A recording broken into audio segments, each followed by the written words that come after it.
धनुष यज्ञ के लिए प्रस्थान। ऋषि विश्वामित्र ने बताया, हे राम, जनक मिथिलापुरी के राजाओं की उपाधि है जो चिरकाल से चली आ रही है। दूसरे दिन राम और लक्ष्मण अपने नित्य कर्मों और संध्योवंदनादि से निवृत्त हुए और प्रणाम करने के उद्देश्य से गुरु विश्वामित्र के पास पहुँचे। वहां उपस्थित आश्रमवासी तपस्वियों से राम और लक्ष्मण को ज्ञात हुआ कि मिथिला में राजा जनक ने धनुष यज्ञ का आयोजन किया है। उस धनुष यज्ञ में देश देशांतर के राजा लोग भाग लेने के लिए आ रहे हैं।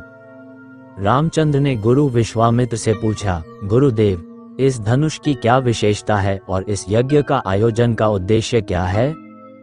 ऋषि विश्वामित्र ने बताया, हे राम, जनक मिथिलापुरी के राजाओं की उपाधि है जो चिरकाल से चली आ रही है। प्राचीन काल में किसी समय देवरात नामक पूर्व पुरुष ने बड़ी निष्ठा और श्रद्धा के साथ यज्ञ किया था, जिसमें उसने देवताओं को भी आमंत्रित किया था। देवताओं ने देवरात के इस यज्ञ से प्रसन्न होकर उसे पिनाक नाम का धनुष प्रदान किया था। ये धनुष अत्यंत सुंदर, भव्य और गरिमामय है और साथ ही साथ ये बहुत भारी और शक्तिशाली भी है। बड़े बड़े बलवान, पराक्रमी और रणकुशल योद्धा तथा शूरवीर इस पर प्रत्यंचा चढ़ाना तो दूर, इसे उठा भी नहीं सकते। अपनी एकमात्र रूपवती एवं लावण्यमयी कन्या सीता के स्वयंवर के लिए मिथिला नरेश ने प्रतिज्ञा की है कि जो भी पराक्रमी वीर राजकुमार या राजा इस धनुष पर प्रत्यंचा चढ़ा देगा, उसके साथ वे अपनी कन्या का विवाह कर देंगे। अनेक देशों के राजा एवं राजकुमार भारी संख्या में इस यज्ञ में भाग लेने के लिए मिथिलापुरी पहुंच रहे हैं। हम लोगों की भी इच्छा इस यज्ञ को देखने की है, अतः तुम भी हमारे साथ मिथिलापुरी चलो। उसे देखकर तुम लोगों को भी प्रसन्नता होगी। महर्षि का आदेशानुसार राम और लक्ष्मण ने भी विश्वामित्र तथा अन्य ऋषि मुनियों के साथ मिथिलापुरी की ओर प्रस्थान किया। मार्ग में अनेक प्रकार के दृश्यों का अवलोकन करते हुए वे आध्यात्मिक चर्चा भी करते जाते थे। इस प्रकार वे सोन नदी के तट पर पहुंचे। विश्वामित्र सहित सभी ऋषि मुनियों एवं राजकुमारों ने सरिता के शीतल जल में स्नान किया।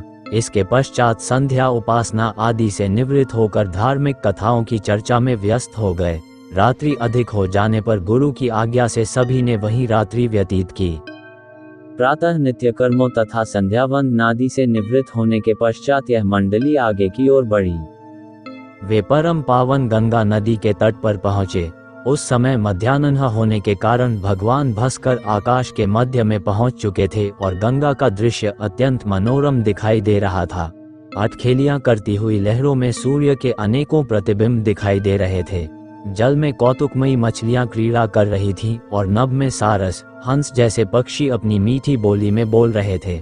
दूर दूर तक सुनहरे रेत के कण बिखरे पड़े थे और तटवर्ती वृक्षों की अनुपम शोभा दृष्टिगत हो रही थी। राम इस दृश्य को अपलक दृष्टि से देख रहे थे। उन्हें देखकर विश्वामित्र ने पूछा, वत्स, इतना भाव विभोर होकर तुम क्या देख रहे हो? राम ने कहा, गुरुदेव, मैं सुरसरी की इस अद्भुत छटा को देख रहा हूँ। इस परम पावन सलिला के दर्शन मात्र से मेरे हृदय को अपूर्व शांति मिल रही है। भगवान, मैं आपके श्रीमुख से यह सुनना चाहता हूँ कि इस कलुषहारिणी पवित्र गंगा की उत्पत्ति कैसे हुई? राम का प्रश्न सुनकर ऋषि विश्वामित्र बोले, हे राम, अनेक प्रकार के कष्टों और तापों का निवारण करने वाली गंगा की कथा अत्यंत मनोरंजक तथा रोचक है। मैं तुम सभी को ये कथा सुनाता हूँ। ऋषि विश्वामित्र ने इस प्रकार कथा सुनाना आरंभ किया। पर्वतराज हिमालय की अत्यंत रूपवती, लावण्यमयी एवं सर्वगुण संपन्न 2 कन्याएं थीं। इन कन्याओं की माता सुमेरु पर्वत की पुत्री मैना थीं। बड़ी कन्या का नाम गंगा तथा छोटी कन्या का नाम उमा था। गंगा अत्यंत प्रभावशाली और असाधारण दैवी गुणों से संपन्न थी। वह किसी बंधन को स्वीकार न कर मनमाने मार्गों का अनुसरण करती थी।